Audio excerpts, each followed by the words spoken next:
أري مايا قومي كل زمان ناشكي وداني طوب زمان ناشكي وداني طوب زمان كسنا بكل دمرن كسنا بكل دمرن كل جندبن جندبن بتاجبي على قرآن جندبن بتاجبي على قرآن هم قردن رنگ کورو شورشی سردکن کنادیان مدارشان سردکن کنادیان مدارشان کسنه بکردن مرن کسنه بکردن مرن کرد جندرن جندبه بتاجبی آلا قرآن جندبه بتاجبی آلا قرآن هم قردن مدیاو کی مثلبین دیمان و پادیمان هر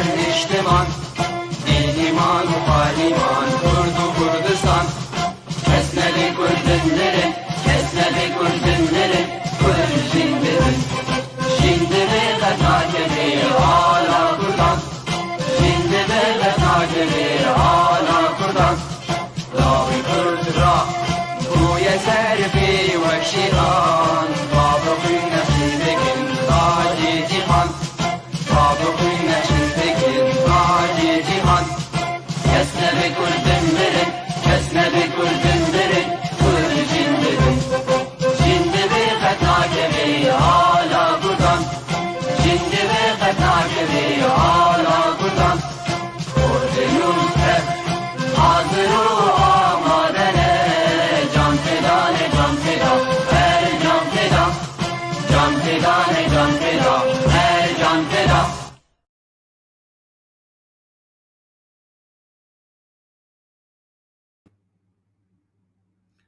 مساء الخير وكل أوقاتكم خير ومتعة مع هذه الحلقة الجديدة من برنامجكم حواراتنا على شاشة قناة بيف تي في حيث سنبحث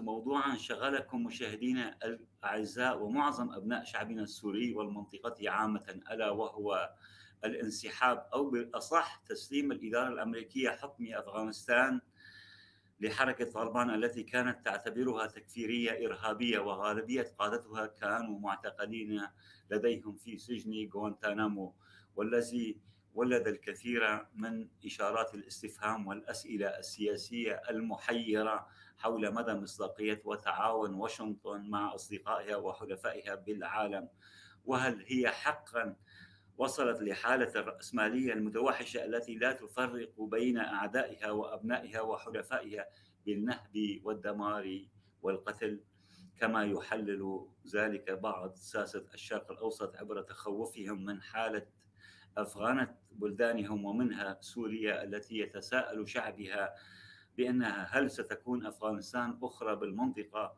والتي ينبغي أن نعرفها لكم يا مشاهدينا الكرام بأنها دولة تقع في قارة آسيا الوسطى ومتعددة الأعراق والمذاهب الدينية، ويبلغ عدد سكانها نحو 35 مليون، وبسبب موقعها الجغرافي الهام تعرضت لغزوات عديدة قديما وحديثا، وهي بذلك تشبه من نواحي كثيرة بالوضع والحالة السورية، والذي سنناقشه الليلة مع ضيفينا الكريمين الأستاذ يزيد عاشور، وهو كاتب وإعلامي سوري معروف من مواليد محافظة الحسكة عام 1962، ومقيم حاليا في السويد، حيث يعمل في إحدى إذاعاتها معد ومقدم برامج سياسية، كما إنه محرر صحفي في مجلة شؤون اجتماعية وزهرة الخليج في دبي، وعضو بمجموعة نواة من أجل سوريا المستقبل. أستاذ يزيد عاشور، أهلا وسهلا بك على شاشة بيف تي في، نورتنا. أهلا وسهلا، شكرا أستاذ سليمان، شكرا لك، شكرا لتلفزيونكم الكريم، شكرا لهذه الاستضافة ولضيفي الكريم وللجمهور، يسعد مساك. شكرا لك، نورتنا مرة ثانية. كما نرحب باسمكم جميعا مشاهدينا الكرام بالأستاذ الدكتور هفال سليمان ميرو، وهو شخصية أكاديمية كردية سورية معروفة من مواليد دشتا حسنا بديريك عام 1968.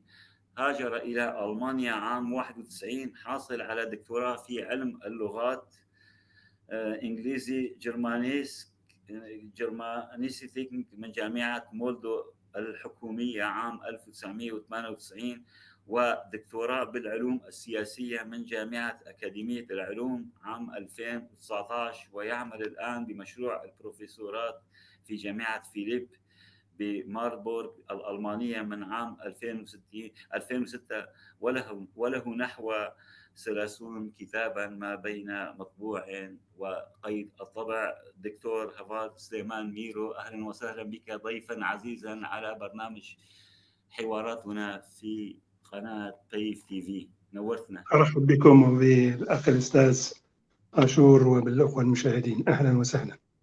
كل الشكر لكم وباسمكم ضيوفي الكرام ومشاهدي الأعزاء. لابد أن نشكر من هم وراء الستار بالكنترول: الأستاذ عبد الباقي الحسيني رئيس الاتحاد العام للكتاب والصحفيين الكرد في سوريا، والكاتبة والشاعرة رقية حاجي، لهم منا جزيل الشكر.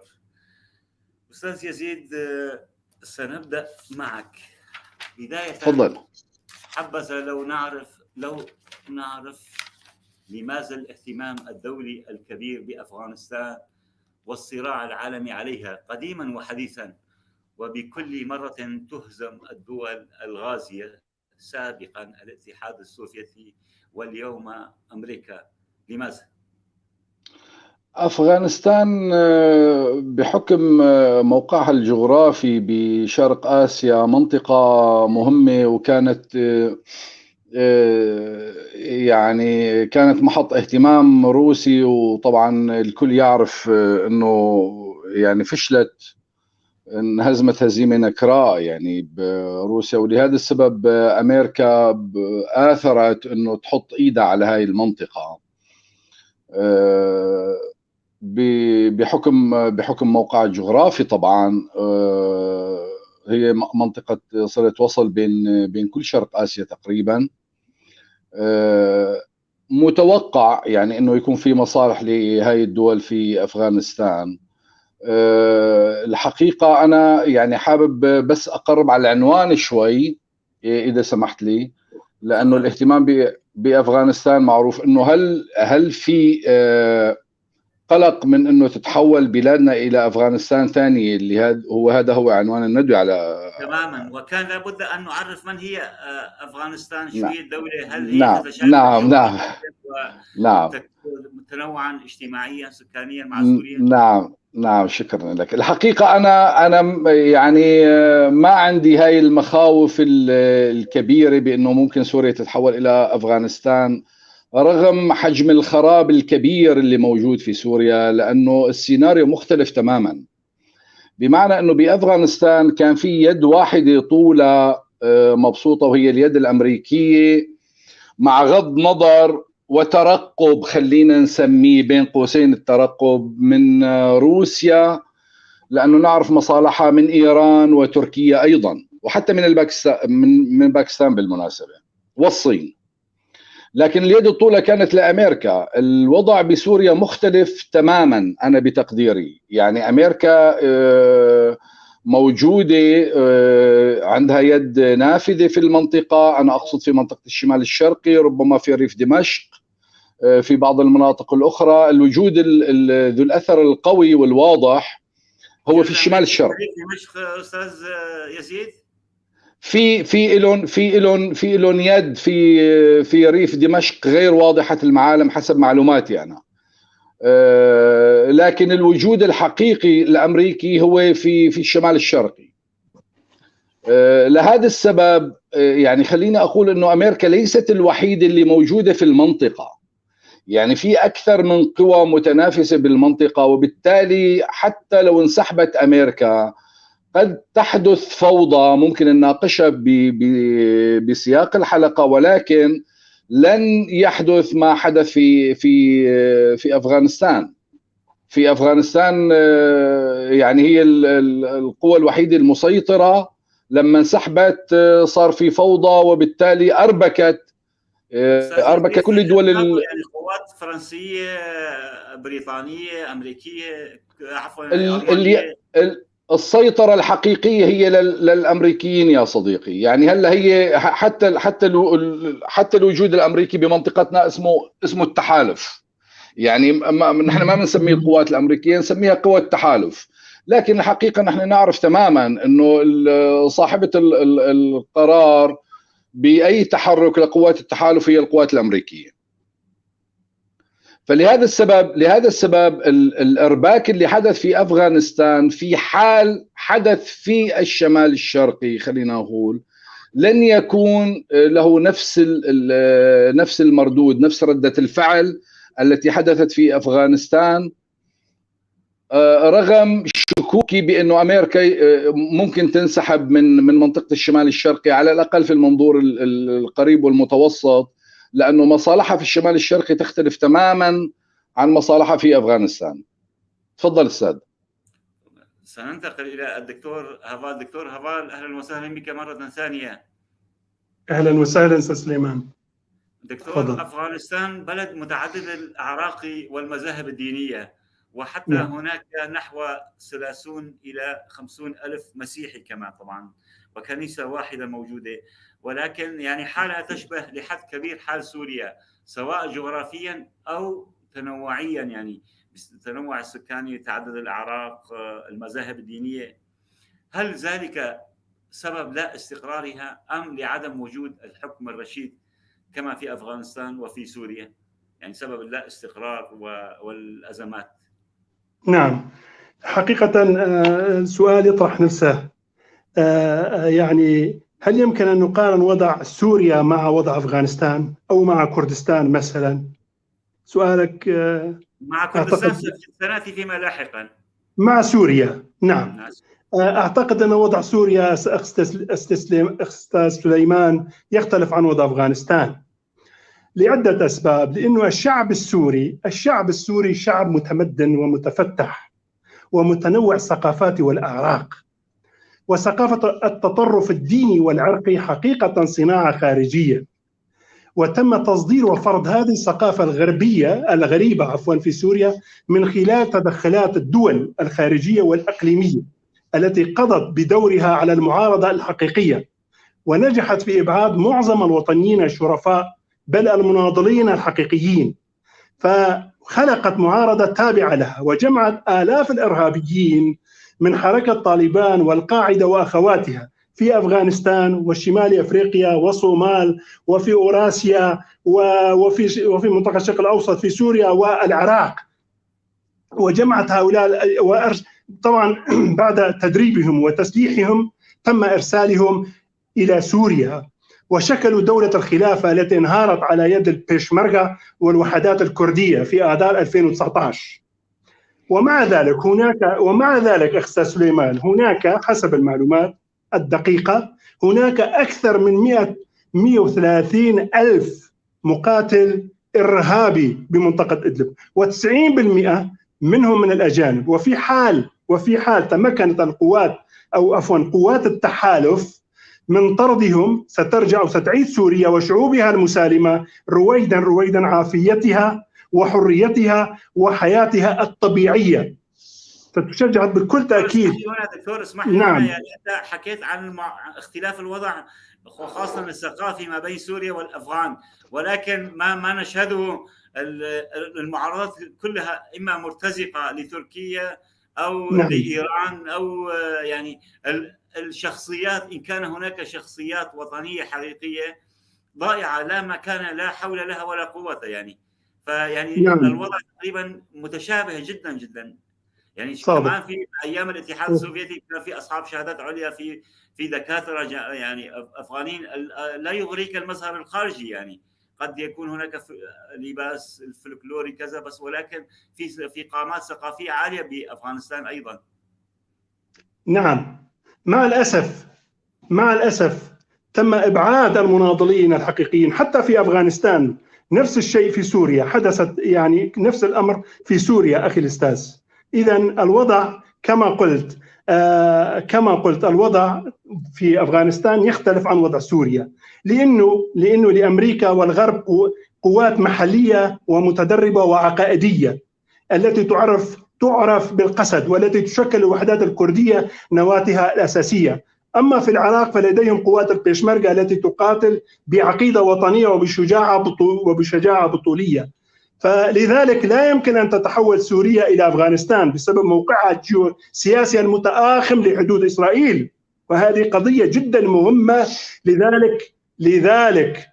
ولذلك يجب أن لا نعمل مقارنة بين الوضع في أفغانستان وفي سوريا أستاذ سليمان. وكمان لأمريكا وحلفائها مشاكل كبيرة مع إيران وخصوصا مع مسألة النووي والتمدد الشيعي بالمنطقة، وطبعا هذه مسألة معروفة حقيقة. لكن قادة حركة طالبان تدربوا وعاشوا في إيران، ومن إيران انتقلوا إلى أفغانستان. يعني طالبان معروف القاعدة مركزها الأساسي كان في إيران. نعم صحيح. يعني هناك من يعزو أن الخلاف الأمريكي الإيراني أصلا خلاف وهمي، إيران تخدم أمريكا أكثر ما هذا، وإلا لما كان بأمريكا فيها تقضي عليها خلال 24 دقيقة إن لم يكن يوما. يعني هذه نعم القضية حقيقة بحاجة إلى حلقة خاصة، ولكن بالنتيجة لن يسمح الغرب أبدا أن تسيطر داعش، حركة كداعش أو قاعدة أو النصرة أو ميليشيات عمشات أو شاه مراد شاه وإلى آخرها على مصادر النفط والغاز في سوريا. لن تسمح بذلك أبدا. إذن بالنتيجة لن تتكرر تجربة أفغانستان في سوريا. هذا باعتقادي، برأيي الشخصي. تمام. سنعود إليك دكتور. أستاذ يزيد، هناك من يعزو سبب الانسحاب الأمريكي أو تسليمهم السلطة لحركة طالبان التكفيرية لطبيعة السياسة الأمريكية والرأسمالية العالمية بأنها لا ثوابت أخلاقية لها سوى البحث عن الربح ولغة المصالح فقط، وهناك آخرون يعللوها بصراعهم الاقتصادي مع الصين. يعني شاف أن الصين كان لها تغلغل كبير بأفغانستان، لذلك قضت على المطامع الصينية. يعني هل تعليقك أي سيناريو أم لك رأي آخر؟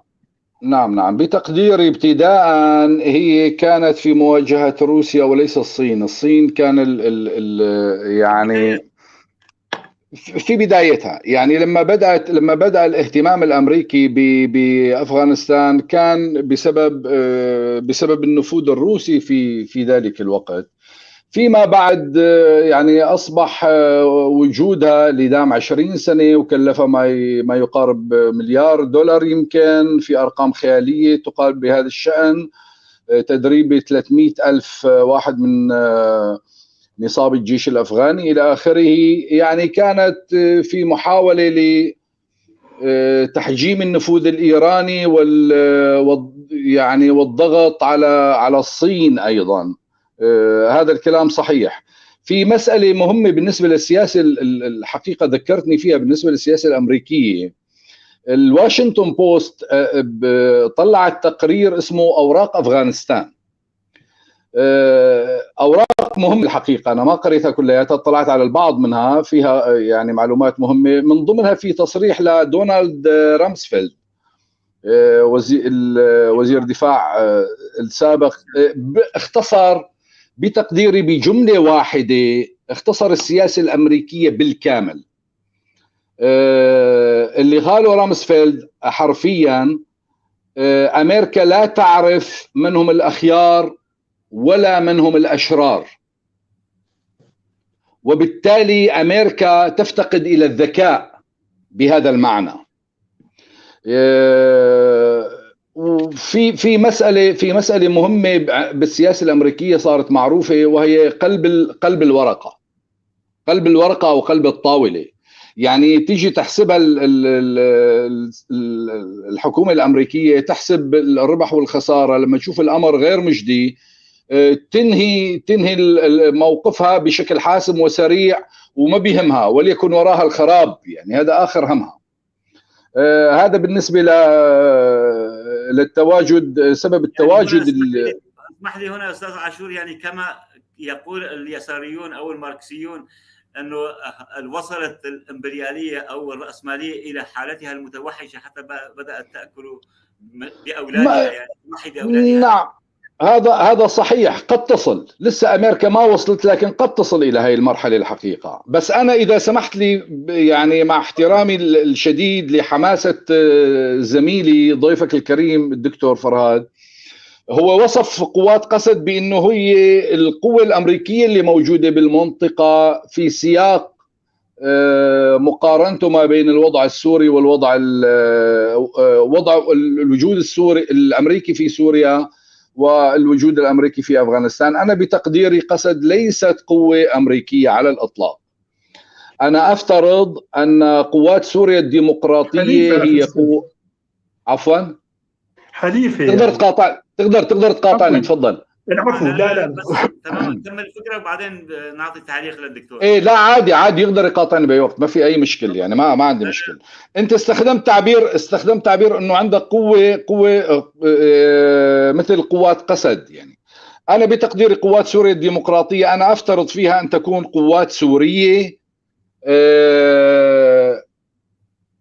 تعمل بدعم امريكي، هذا الكلام صحيح، وكان الهدف من إنشائها هي القضاء على داعش.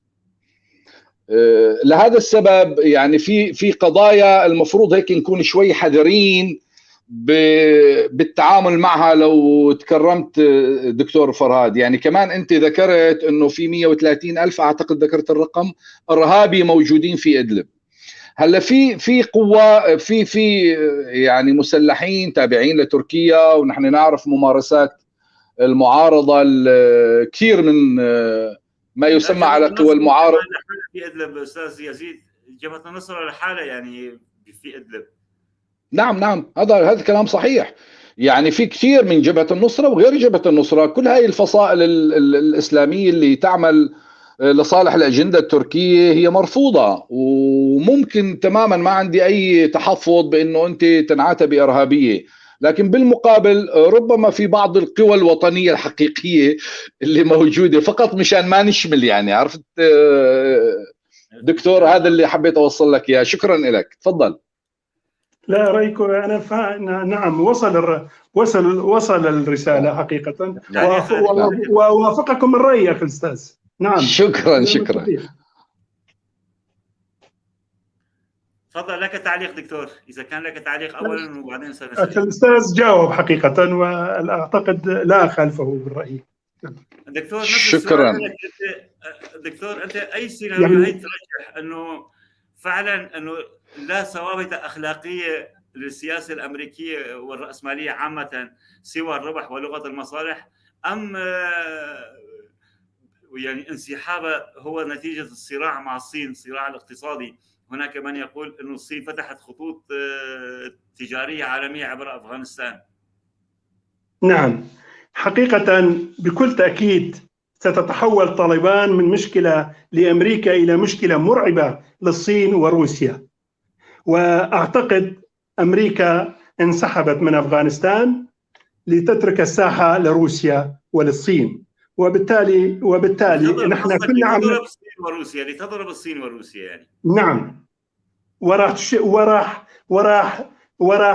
وحقيقة حركة طالبان حركة إرهابية عالمية، ولديها حقيقة منظمات أو لديها فروع في أوراسيا وفي روسيا، في الشيشان وداغستان، وحتى في شمال الصين، ومن يعني بمنطقة إيغور.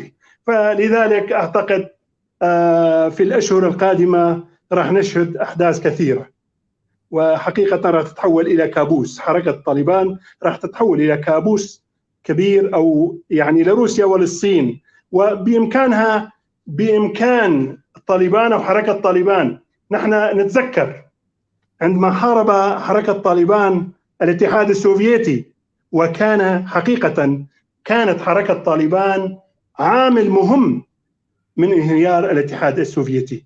إذن أفغانستان وهذه الجغرافيا حقيقة مهمة، وبالنسبة لأمريكا كانت مهمة، ولكن الآن تركت أمريكا هذه الساحة لطالبان ولروسيا والصين.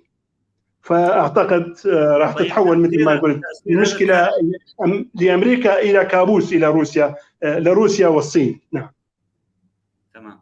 ولكن تأثير الانسحاب الأمريكي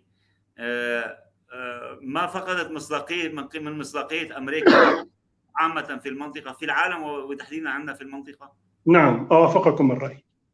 أمريكا حقيقة تركت أفغانستان بدون أن تتشاور مع حلفائها، مع ألمانيا مثلا، مع فرنسا، مع المملكة المتحدة، مع أوروبا، يعني مع أوروبا الشرقية، وحتى مع حلف شمال الأطلسي. وطبعا أوافقكم الرأي. مصداقية أمريكا حقيقة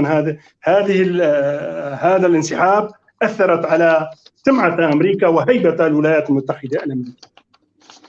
طبعا قبل أن ننتقل إلى أستاذ يزيد، طبعا هناك تحيات وكثيرة من الأستاذ إبراهيم اليوسف، من الصديق العزيز الشاعر الكبير عايد سعيد سراج، من كمال صوفي أليفة، لكم للبرنامج لمشاهدي طيب تي في، لهم منا كل الشكر.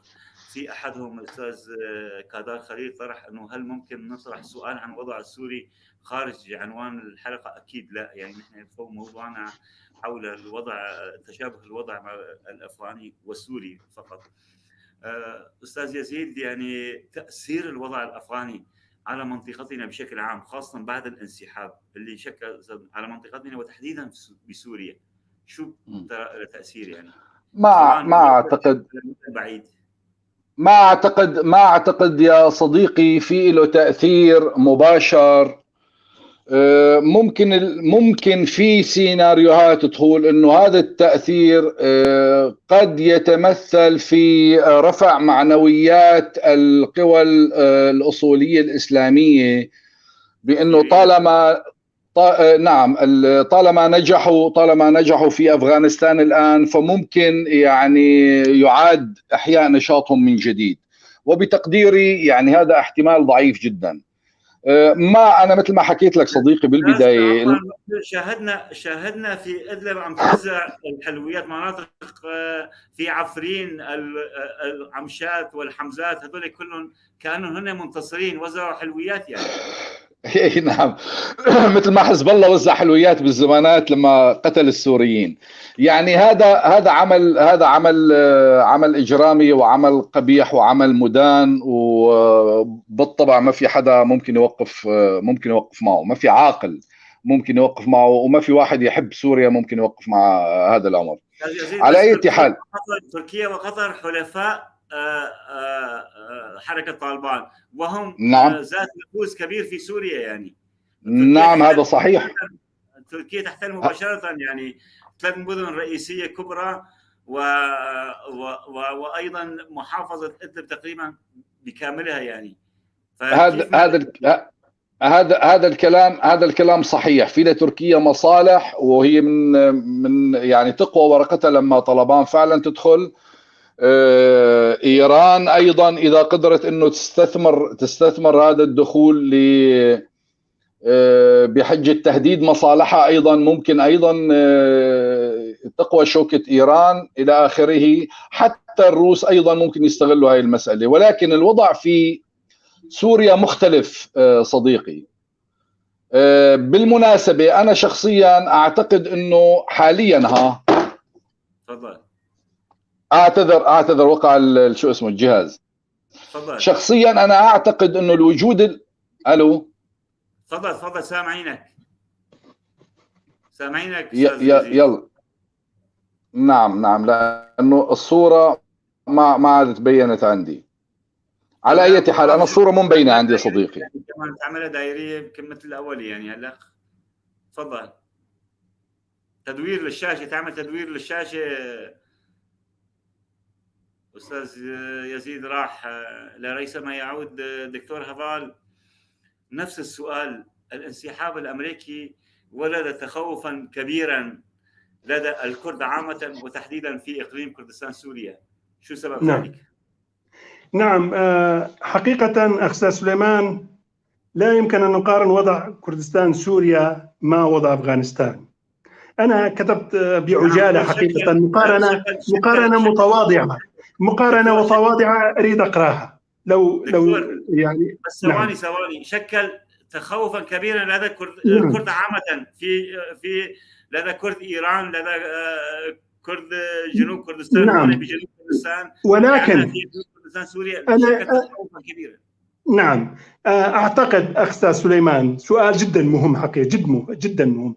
لا أعتقد بأن أمريكا وحلفائها سيغادرون سوريا وروجافا على المدى القريب، ولن يتركوا الكرد لوحدهم. وأعتقد أن تجربة عفرين وسريكانية وغريس بي لن تتكرر على المدى القريب، يعني على الأقل. ثم أن الشعب الكردي شعب مسالم ومتماسك ويدافع عن وجوده ووجود كل الشعوب الكردستانية من المسيحيين والعرب.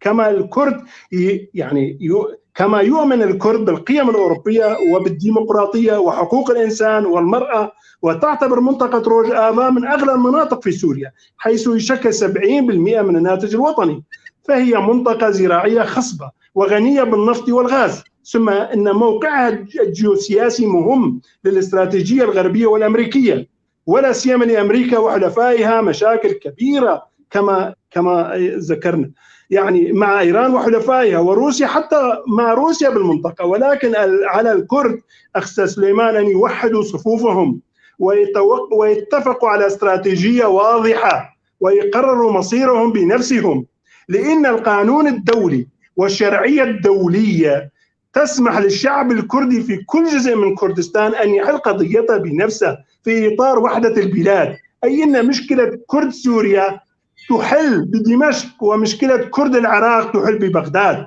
ومشكلة كرد تركيا تحل بأنقرة، ومشكلة كرد إيران تحل بطهران.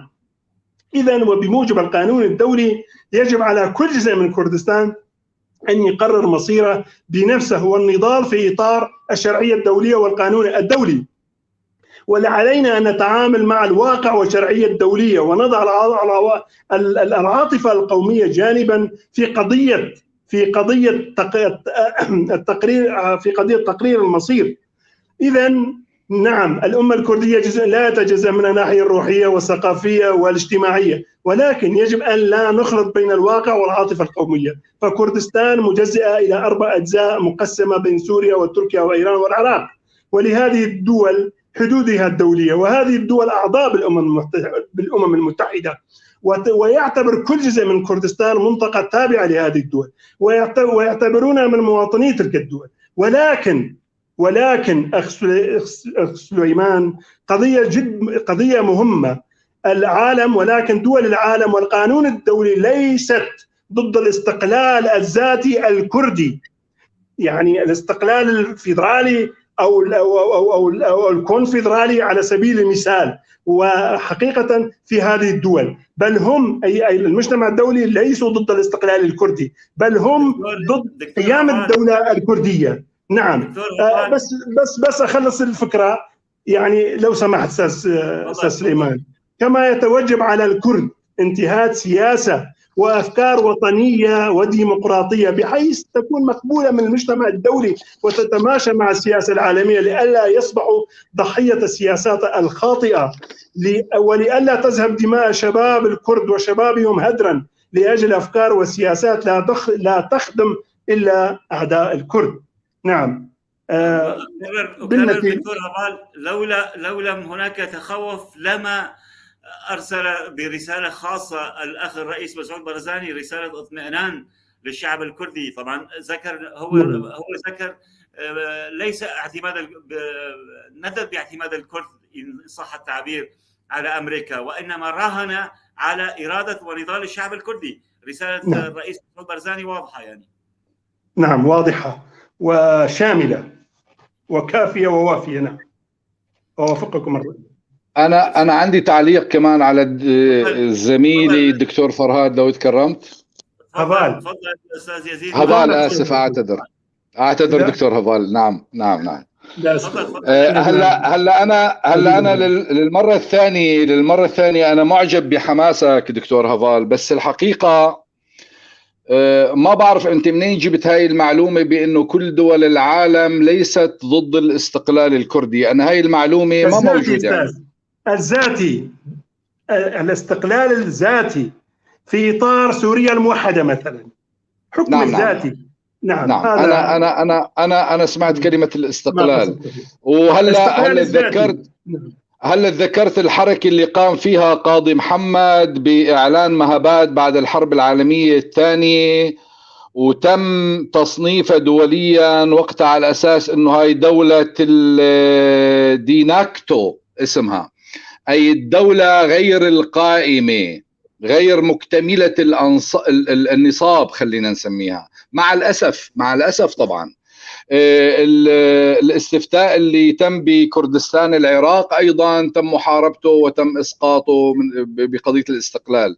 فانا شخصيا ما شايف اي دعم دولي لقضيه استقلال. هلا موضوع الفيدراليه او موضوع اللامركزيه او موضوع هذا امر اخر مختلف تماما. الحقيقه انا اتمنى، يعني انا كعربي شخصيا عندي رغبه حقيقيه بانه هذا الشعب العظيم اللي عانى واللي دفع اثمان باهظه، وانا ابن الحسكه وعشت معهم واعرف المعاناه اليوميه لهم، من حقهم انه يعيشوا كمواطنين بحقوق كامله. انا معاهم تماما بهذا الموضوع، لكن مع الاسف موضوع تؤمن انه سوريا القادمه يجب ان تكون فيدراليه؟ صديقي سوريا القادمه ما لها حل ثاني اصلا. يعني السلطه المركزيه لن تكون في سوريا. هلا بدك تسميها لا مركزيه، بدك تسميها فيدراليه، بدك تسميها اداره محليه، بدك تسميها فيدراليه مناطقيه، بدك تسميها فيدراليه، يعني انت اختار التسميه اللي بدك اياها، ما مشكله. يعني قد ناقش موضوع المسميات، لكن أنا على يقين بأنه سلطة مركزية لن تستمر في سوريا على الإطلاق. هاي أنا تقريبا أنا شخصيا على يقين من هاي المسلمة اللي صارت بالنسبة لي. بالمناسبة في شغلة بالنسبة للوجود الأمريكي بمنطقتنا، أنا أعتقد الآن وربما يكون مفاجأة هذا الأمر، الوجود الامريكي له حسناته مثل ما له مساوئه. بالمناسبه الوجود الامريكي عم بحد من المد التركي الان، وهو مساله مهمه جدا. عم بيكبح استاذ يزيد، كيف وسمحت باحتلال عفرين وراس العين وتل ابيض؟ يعني سمحت بالاتفاق مع الروس، لكن وقت الجد لولا الوجود الامريكي ولولا لولا اليد الامريكيه كان ممكن تركيا توصل للحسكه بخلال 24 ساعه. ما بدنا نكذب على بعض يعني. وعندها هاي المطامع، الحقيقه هي عندها هاي المطامع. وممكن العراق كلها يعني تعود الدوله العثمانيه او الخلافه العثمانيه مطامع. هذا حلمه الباب العالي يا صديقي، حلمه الباب العالي، وهو يتغنى فيه. يعني هو يتغنى فيه، هو وحزبه يتغنى بسياسة الباب العالي بالأمجاد العثمانية. يعني هو الزلمة ما عم بيخبي هاي النوايا. بالمناسبة هو عم يتفاخر فيها بمناسبة وبدون مناسبة. نعود للوجود الأمريكي. الوجود الأمريكي أيضا يكبح جماح الإيرانيين، وهذا مهم جدا، إلى جانب الروس أيضا. بتقديري اول شيء استاذ يزيد خلينا نوضح تاثير الافغاني، وضع الافغاني، الحاله الافغانيه، مدى تاثيرها على الوضع السوري تحديدا. يعني كيف تراها؟ يعني انه هل ستكون هناك مد للقوى التكفيريه المتطرفه؟ هل ستكون هناك انشاء قوى جديده؟ يعني بتقديري بعد معركة الباغوس اعتقد اسمها، اللي صارت باكتوبر 2019، اللي قامت فيها قوات سوريا الديمقراطية طبعا. اعتقد بعد هاي المعركة لن تقوم قيامة للجماعات الأصولية الإسلامية. ما اعتقد نسمع نمو داعش في كابول، او عوده دواعش الى كابول وعبر الايام هلا طلبان، هلا بيني وبينك طلبان اجتمعوا مع الروس يا صديقي. طلبان اجتمعوا مع الروس واعطوهم تطمينات للروس بانه نحن ما راح نسمح للقوى المتطرفه تكون موجوده بافغانستان. انا عندي معلومه ايضا تقول انه طلبان اجتمعت مع الامريكان في قطر، وايضا قدمت لهم تطمينات بهذا الشان بحول نقطتين. النقطه الاولى انه ما راح يكون في قوى متطرفه اسلاميه، والنقطه الثانيه سنحد من تجاره الهيروين، مدري الكوكايين، هذا اللي 75% من تجاره العالم اللي دخله السنوي مليار دولار عم بيدخل لهم. ووعدوا ايضا انه راح يعني يحاولوا يعملوا كنترول على هاي المسالتين. وبالتالي الامريكان هن يبدو للوهله الاولى اعلاميا انه هن سحبوا بين ليله وضحاها، يعني كما لو انه مزاج، يعني خطر على بايدن انه خيو ما عاد توفي معنا هاي المساله، اسحبوا جيوشكم.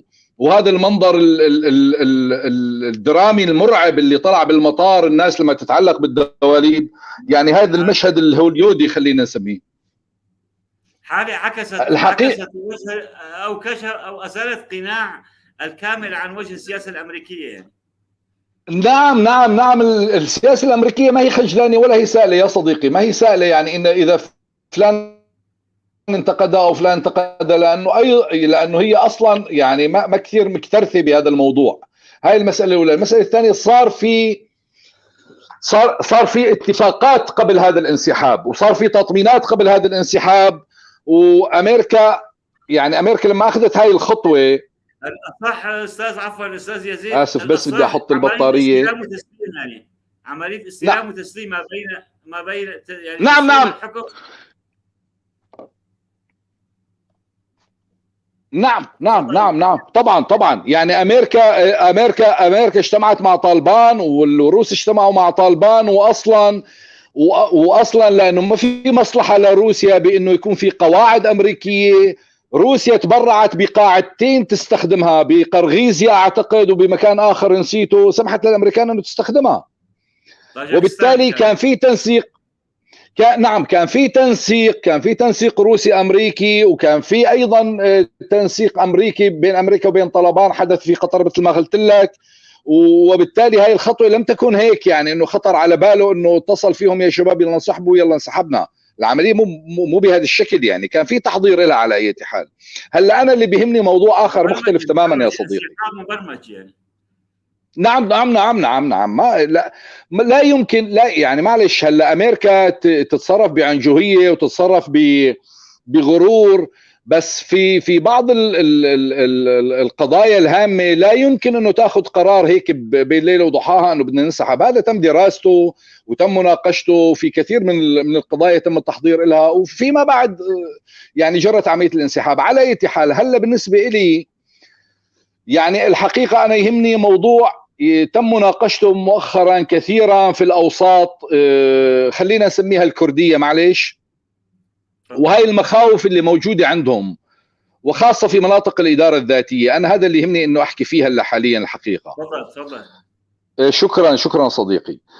المخاوف هي انه لو صار بسوريا معقول يصير بسوريا مثل ما صار بافغانستان. لا يمكن انه يصير بسوريا مثل ما صار بافغانستان، بس مشان نكون واضحين ونحكي بشكل شفاف وصريح اكثر، خلينا نستخدم التعبير الاخر اللي هو اكثر دقه. خلينا نقول هل سيحدث في الشمال الشرقي ما حدث في افغانستان؟ لانه الشمال الشرقي حاله خاصه تختلف عن كل سوريا. وانا مثل ما حكيت لك بسوريا موجود حزب الله، وموجوده ايران، وموجوده روسيا ولهم نفوذهم، وموجوده امريكا طبعا. المهم الآن هو الدعم اللي عم تقدمه أمريكا لقوات سوريا الديمقراطية، الاستقرار اللي عم تقدمه أمريكا للإدارة الذاتية في الشمال الشرقي. هل هذا الخوف مشروع في حال انسحبت أمريكا مثل ما هدد ترامب بالزمانات؟ هذا الأرعن وقال بدي أنسحب، وفعلا يعني اتخذ هاي الخطوة وتراجع عنها ثاني يوم. الحقيقة هذا خوف مشروع. وانا يعني بتقديري الشخصي الرهان ما لازم يكون لا على امريكا ولا غير امريكا. الرهان يجب أن يكون على الحاضنة الشعبية. عندنا مثل يرددوه أمهاتنا العرب والكرد بالجزيرة، هو ثوب العيرة ما بيدفي. أنت مهما اعتمدت على أمريكا فأمريكا قوة خارجية يا صديقي، لا يمكن أن تستمر إلى ما لا نهاية. أستاذ يزيد باختصار، يعني إذا الحاضنة الشعبية عم نشوف الحاضنة الشعبية كيف في تونس، في اليمن، في كذا، كلها رافضة لها القوى الإرهابية، ولكن القوى الإرهابية مسيطرة، يعني ما بتقبل الحاضنة الشعبية، ما عم تتقبل الآخر. الحاضنة الشعبية اللي أقصدها ليست الحاضنة الشعبية التي تحتضن الإرهاب على الإطلاق. في الشمال الشرقي في منطقة الجزيرة والفرات ما في حاضنة شعبية إلا قلة، ممكن بقايا الدواعش، ممكن هدول ما يزالوا، أو بقايا البعث، ممكن هدول ما يزالوا يعني، ومعروفين، معروفة قراهم ومناطقهم.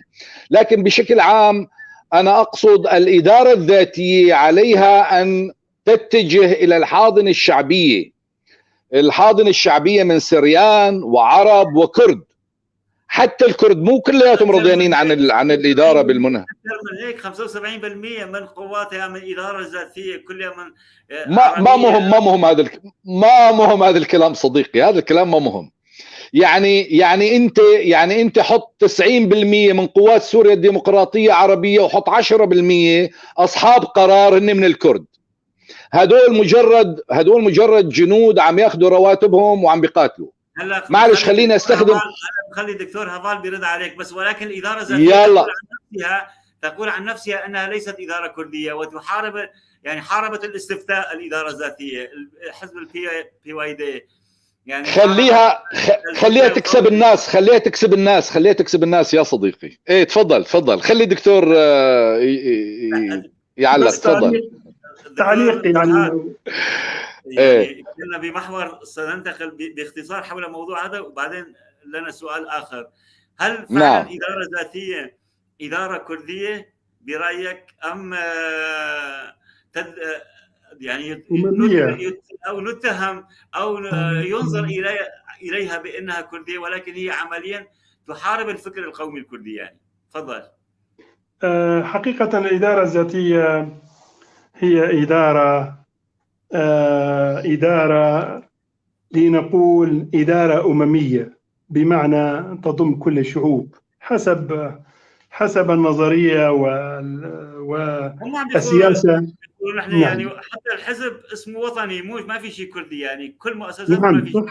صح. حولوا اقليم كردستان سوريا الى روجافا، يعني ثم بعدين شمال وشرق سوريا، يعني عم شوي عم بخطوا شعارها اخوة الشعوب، الى اخوة الشعوب، أمة الديمقراطية وحقوق وأخوة الشعوب. بس أريد أعلق على كلام أخي الأستاذ إذا لو سمحت. يعني تفضل. لكن بالنسبة لحركة طالبان، صحيح أفغانستان دولة عضوة في الأمم المتحدة وتحكمها الآن حركة إسلامية متشددة لا تعترف بالديمقراطية ولا بحقوق الإنسان وحرية التعبير وحرية المعتقدات، ولا تعترف بالانتقال السلمي للسلطة، ولا بشراكة سياسية، ولا بالشراكة حتى بالانتقال السلمي للسلطة. لا توجد لحركة طالبان علاقات دبلوماسية وسياسية واقتصادية رسمية، لا مع دول الجوار ولا مع دول العالم، أي إنها كيان معزول إقليميا وعالميا. وتصنف حركة طالبان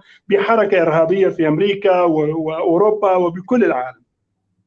ثم حركة طالبان لا تعترف بالحدود الدولية، بل تجاهد لأجل تشكيل إمبراطورية عالمية على شكل إمارات إسلامية وعلى أساس الشريعة الإسلامية، وبهذا فهي لا تعترف بالنظام العالمي والحدود الدولية. مقاتلو حركة طالبان يتسلحون بفكر إسلامي تكفيري حقيقة متشدد، لا تقبل بالحلول الوسطية سوى عقيدتهم وهدفهم. لذلك كل الاتفاقات، صدقني كل الاتفاقات الموقعة بين حركة طالبان والإدارة الأمريكية، هذه الاتفاقات كلها فاشلة،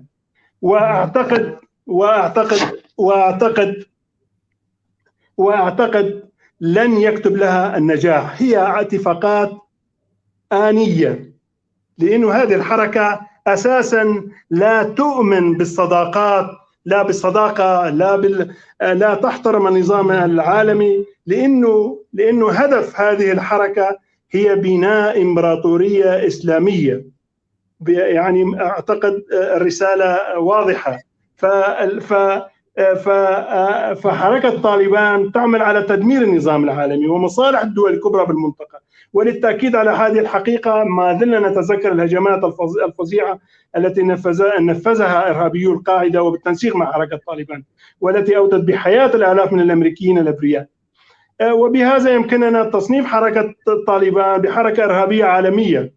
فإذا هذه الحركة، عقيدة هذه الحركة لا تسمح لها أبدا أن تلتزم بالاتفاقات والصداقات. نعم دكتور، هنا فضل. سؤال: إذا حركة تكفيرية إرهابية عالمية فمعناته أمريكا راعي الإرهاب العالمي، لأنه أمريكا سلمت أفغانستان، يعني مو بانسحابها سلمت أفغانستان لحركة طالبان، لا أعتقد أمريكا هي زعيمة الإرهاب العالمي. نعم، سؤال مهم أخ سليمان، ولكن أمريكا حقيقة 20 عام، يعني مثل 20 عام، يعني دفعت وصرفت المليارات، أكثر من 900 مليار وأكثر. وأمريكا قدمت الأسلحة الثقيلة والمال والتدريب وكل شيء. ولكن الولايات المتحدة الأمريكية كذلك، يعني الإدارة الأمريكية حتى إدارة أوباما وإدارة ترامب والإدارة الحالية فهموا إنه هذا الحرب لا نهاية لهذا الحرب، والحرب مكلف جدا. ثم التهديد الروسي والصيني، يعني روسيا والصين الآن يواجهون أمريكا ويهددون السلطة الأمريكية العالمية، القيادة الأمريكية للعالم. فلهذا السبب أرادت أمريكا أن تترك هذه المنطقة لتتحول طالبان إلى كابوس كما قلت لروسيا ولإيران أيضا وللصين. نعم أستاذ سليمان. أشكرك. سؤالي ما قبل الأخير أستاذ يزيد. تفضل. يعني حركة طالبان نفس السؤال، يعني حركة طالبان حركة تكفيرية إرهابية عالمية. الدكتور هفال بيقول، هل توافقوا الرأي أولا؟ طبعا. والحقيقة أنا فقط أؤكد على شغلة. سؤال هنا بس سؤال هنا. تفضل. إدارة الحكم أفغانستان لها تؤكد أن أمريكا زعيمة الإرهاب العالمي. صديقي معلش، هلا أمريكا زعيمة الإرهاب العالمي، بدك أوافقك على هذا الموضوع رح أوافقك، ما في مشكل. بس أمريكا بالأخير دولة وعندها مصالحها وبتفكر بمصالحها. يعني هلا هي بتتزعم الإرهاب، لا بأس، في عندها تجربة هي بهذا الشأن على أي حال. بس يعني هذا العنوان هيك الكبير، أنا هيك أكون حذر شوي بالتعامل معه، لأنه أمريكا بالأخير دولة فيها لها مصالحها. يعني أمريكا بتقديري لما انسحبت من أفغانستان بدها تضع الكرة في ملعب الصين، في الملعب الإيراني، وفي الملعب الروسي، وأمريكا حسبت. أستاذ يزيد، وعنا وقت سمحت باحتلال لأردوغان باحتلال عفرين نعم. ومعروف أنه أردوغان زعيم الإرهاب الشرق الأوسطي، زعيم. نعم هذا صحيح. نعم. صديقي يا أستاذ سليمان، يا صديقي، الدول تشتغل بمصالحها، تقرأ مصالحها وين موجودة، ضمن هاي المصالح تشتغل. وبهذا المعنى لما انسحبت مثل ما حكيت لك بدها يعني ترمي الكرة في الملعب الروسي، في الملعب الصيني، في الملعب الإيراني، خاصة وأنه حسبتها أمريكا بعد $1,000,000,000 بعد 20 سنة طلعت بفضيحة تشبه فضيحتها لما طلعوا بسايغون، من سايغون إذا بتتذكروها. يعني هي حسبتها بشكل دقيق وواضح. نعم بالضبط، هذا اللي اقصده. هي لما طلعت حسبتها انه انا شو عم بستفيد، أنا شو مستفيدة من وجودي بأفغانستان؟ يعني أنا مستفيدة فقط مشان أكبح جموح الصين مثلا وأقف بوجه روسيا؟ ما عاد في لي مصلحة بهذا الموضوع. خليني أطلع من أفغانستان وخليهم إنه يرتبكوا، خليهم إنه يدوخوا. وفعلا هذا اللي بده يصير بالمناسبة. إيران لها مصالح الآن، باكستان لها مصالح الآن، الصين لها مصالح الآن، وروسيا لها مصالح الآن في أفغانستان. فانسحبت وتركت هذا الخراب وراها وقالت لهم يلا تفضلوا حلوها انتم اذا فيكم تحلوها. ارجع انا للمقارنه اللي انت بداتها من البدايه. الوضع عندنا مختلف تماما، مختلف. امريكا ليست الوحيده. مصالح امريكا في منطقتنا تختلف تماما عن مصالح امريكا في افغانستان. تفضل. اذا يعني السؤال الاخير انه سوريا الى اين؟ اذا الوضع مختلف، سوريا بوضع الحالي حرب، النظام يجلب، النظام السوري يجلب القوى الأجنبية لسوريا، المعارضات تجلب نفس الشيء. سوريا تحولت إلى ساحة لصراعات الدول القذرة، يعني ساحة للصراعات القذرة ما بين الدول العالمية. نعم. يعني الوضع السوري إلى أين؟ هل سوريا صارت ساحة لحرب الآخرين يا صديقي. الحقيقة سؤالك يعني مربك وحاليا ما حدا يقدر يجاوب عليه. القرار طلع من ايد السوريين بكل أطيافهم من القامشلي للجولان، وطلع من ايد النظام بالمناسبة. حتى النظام لم يعد صاحب قرار بهذا الشأن. هل تعقد الآمال على تسويات؟ هاي التسويات ستتم ما بين الدول اللي إلى مصلحة، والدول اللي إلى مصلحة بشكل مباشر هي إيران، أمريكا وروسيا. كيف ممكن يعملوا توافق؟ كيف؟ وتركيا طبعا، وتركيا طبعا وتركيا. كيف ممكن يصير في توافق بين هاي الدول بحيث انه يصير في تسوية سياسية؟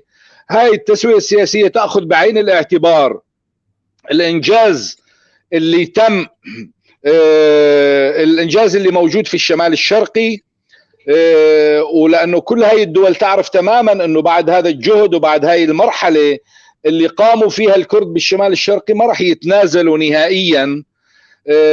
وكمان الإدارة الذاتية بتعرف أنه النظام لو كان القرار بإيده بالمناسبة لن يقبل أي تفاوض مع الإدارة الذاتية ولا غير الإدارة الذاتية، لأنه هاي النظرة الاستعلائية للنظام،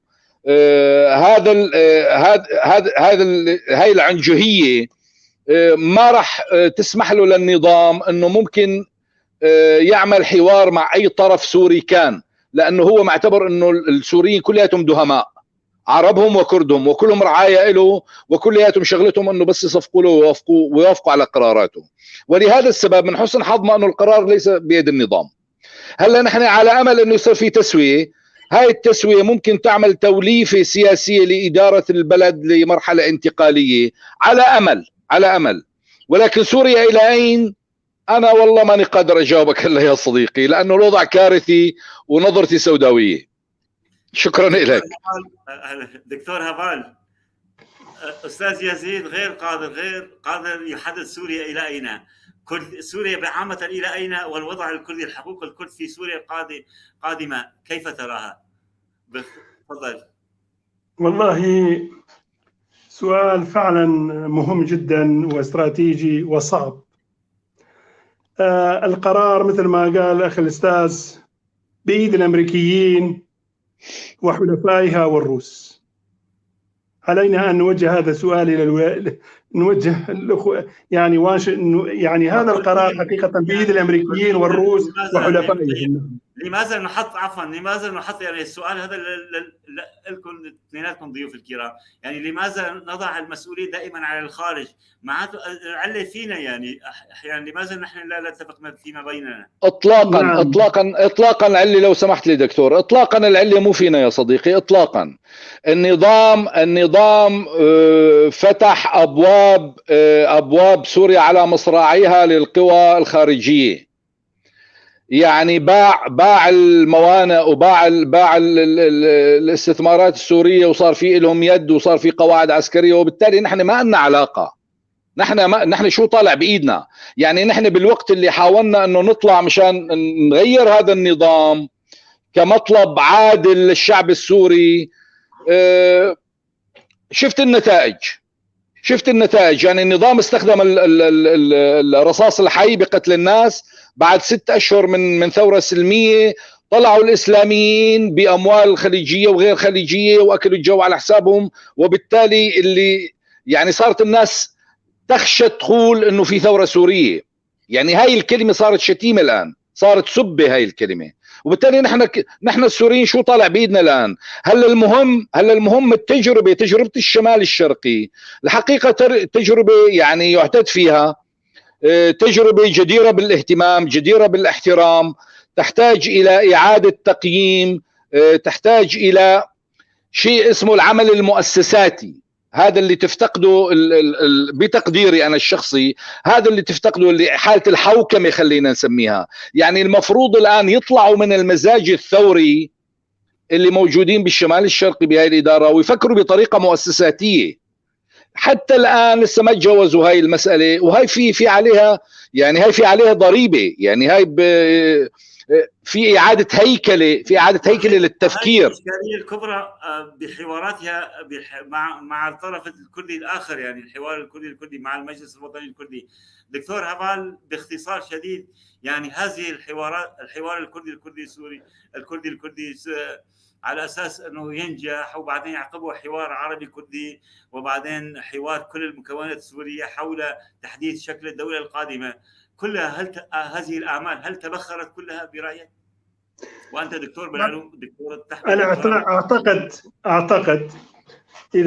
أعتقد الولايات المتحدة الأمريكية والإدارة الأمريكية جادة، وحلفائي أيضا كفرنسا وألمانيا هم جادين إنه يحلوا القضية، إنه يوحدوا الكرد ويوحدوا أو يعني يؤسسوا أو يبنوا جبهة واسعة تضم العرب والمسيحيين والكرد معا. ولكن لحل القضية الكردية علاقة سببية بحل المسألة السورية، وربما هي ليست بتلك الصعوبة، خصوصا بعد ارتدادات الثورة التي مالت بمواقف غالبية القوى والعاملين بالحقل السياسي من غير الكرد نحو الاعتراف الدستوري بوجود الشعب الكردي، والاقتناع بأن تعريب كافة السوريين أصبح من أوهام الماضي. إذن نحن بحاجة إلى سوريا لا مركزية ديمقراطية للجميع، فيدرالية نعم. تحديدا، يعني فيدرالية، نعم، لا مركزية، فيدرالية، نعم. تمام. أشكركم جدا جدا ضيوف الكرام، أستاذ يزيد عاشور ضيفا شكرا. عزيزا على شاشة طيف تي في، ويكون لنا حوارات أخرى. كذلك الشكر موصول لصديقي الأخ الدكتور هفال سليمان ميرو. نورتنا دكتور هفال، واليوم كنت تعبان، سلامتك، وما شاء الله رغم هالشيء هذا أمتعتنا. أشكركم على هذه الدعوة الكريمة. تسلم. ودمتم بحفظ الله أخ سليمان ورعايته. الموصول مرة أخرى لمن كانوا وراء ستار بالكنترول، الأستاذ عبد الباقي الحسيني والأستاذة رقية حاجي. وجزيل الشكر لكم مشاهدي طيف تي في الكرام على متابعتكم، وانتظرونا يوم الخميس القادم في حلقة جديدة وعنوان جديد. مرة أخرى نشكركم أستاذ الإعلامي يزيد عاشور، الدكتور هفال سليمان ميرو، نورتونا. دمتم في رعاية الله.